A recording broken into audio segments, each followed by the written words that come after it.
Hi நமஸ்தே, நான் உங்க friend Jaya Srinivasan. Welcome to veggies recipes. இன்னைக்கு ரெசிபி வந்து லோடட் வித் விட்டமின் சி அப்படின்னு சொல்லலாம்.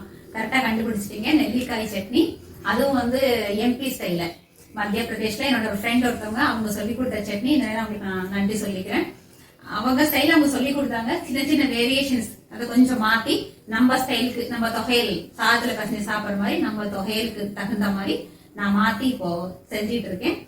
பாருங்க எப்படி பண்றதுன்னு பார்க்கலாம். நெல்லிக்காய் ஒரு 7-8, ஒரு 1/4 கிலோ எடுத்துக்கலாம்.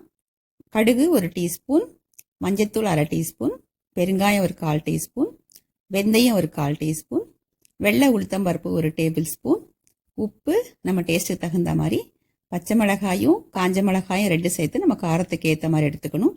கொத்தமல்லி ஒரு கைப்பிடி அளவு, ஆயில் வந்து ஒரு டேபிள் ஸ்பூன். ஒரு பேனில் ஒரு டேபிள் ஸ்பூன் ஆயில் ஆட் பண்ணிக்கோங்க. எண்ணெய் சூடானதும் கடுகு ஆட் பண்ணிடுங்க. கடுகு கம்ப்ளீட்டாக நல்லா வெடிச்சிடணும். அப்படி இல்லைன்னா இந்த சட்னி வந்து கசப்பு வந்துடும். கடுகு நல்லா வெடிச்சாச்சு. இப்போ வெந்தயத்தை ஆட் பண்ணிடுவோம். ஸ்டவ்வை வந்து சிம்ல வச்சுக்கலாம். வெந்தயம் கொஞ்சம் பொரியட்டும். இப்போ உளுத்தம்பருப்பு ஆட் பண்ணிடலாம். உளுத்தம்பருப்பு வந்து ஒரு 50% செவக்கட்டும். கைவிடாமல் வறுத்து கொடுக்கலாம். உளுத்தம்பருப்பு செவக்க ஆரம்பிச்சாச்சு. இந்த ஸ்டேஜில் வந்து காஞ்ச மிளகாயும் பச்சை மிளகாயும் ஆட் பண்ணிடுங்க. பச்சை மிளகாயை ஒன்றா ஸ்லிட் பண்ணி போட்டுக்கோங்க, இல்லைனா 2ஆ உடச்சி போட்டுக்கோங்க. வெடிக்க வாய்ப்பு இருக்கு. உளுத்தம்பருப்பு நல்லா செவந்தாச்சு, மிளகாயும் நல்லா வறுபட்டாச்சு. இந்த ஸ்டேஜில் கொஞ்சம் பெருங்காயம் ஆட் பண்ணிக்கலாம். நம்ம கட் பண்ணி வச்சிருக்க நெல்லிக்காயை இதில் ஆட் பண்ணிடுங்க. ஒரு தடவை நல்லா மிக்ஸ் பண்ணி கொடுத்துருங்க. இப்போ மஞ்சத்தூளையும் உப்பையும் ஆட் பண்ணிடுங்க. நல்லா மிக்ஸ் பண்ணி கொடுத்துருங்க. தண்ணி எதுவும் தெளிச்சிடாதீங்க. நெல்லிக்காய் வேகிறதுக்காக இந்த உப்பு அந்த எண்ணெயுமே போதுமானது. நெல்லிக்காய் நல்லா வெந்துடும். ஸ்டார்டிங்லேயே சொல்ல மறந்துட்டேன், கொஞ்சம் கருவேப்பிலை ஆட் பண்ணி நல்லா மிக்ஸ் பண்ணி கொடுத்துருங்க. ஸ்டவ்வை சிம்ல வச்சுக்கிட்டே நடுவில் நல்லா மிக்ஸ் பண்ணி கொடுத்துட்டே இருங்க. ஏன்னா நெல்லிக்காய் வந்து கொஞ்சம் நமக்கு சாஃப்ட் ஆகணும். இந்த சட்னி வந்து பண்ணி வச்சுக்கிட்டு டெய்லி சாப்பிடும்போது கொஞ்சம் சாதத்தில் கொஞ்சம் நெய்யோ நல்லெண்ணெயோ சேர்த்து இந்த சட்னியை போட்டு பசஞ்சு சாப்பிடுங்க. அன்னைக்கு தேவையான விட்டமின் சி நமக்கு கிடைச்சிரும். குழந்தைங்களுக்கும் லஞ்ச் பாக்ஸில் வாரத்தில் 2 நாளாவது கொடுங்க.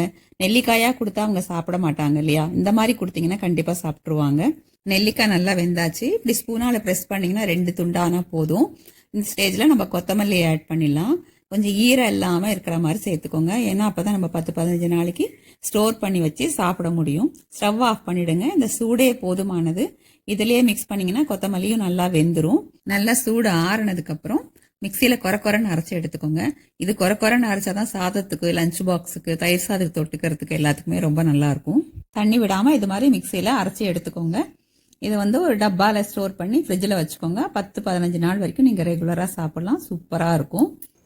பாத்தீங்க இல்லையா எப்படி இருந்தது சட்னி அப்படின்னு சொல்லிட்டு. எனக்கு எங்க நெல்லிக்காயை பார்த்தாலும் இந்த சட்னி ஞாபகம் வந்து போற மாதிரி உங்களுக்கும் இனிமே இந்த சட்னி தான் ஞாபகம் இருப்போது. கண்டிப்பா ட்ரை பண்ணி பாருங்க. எப்படி இருந்ததுன்னு சொல்லி எனக்கு கமெண்ட்ல சொல்லுங்க.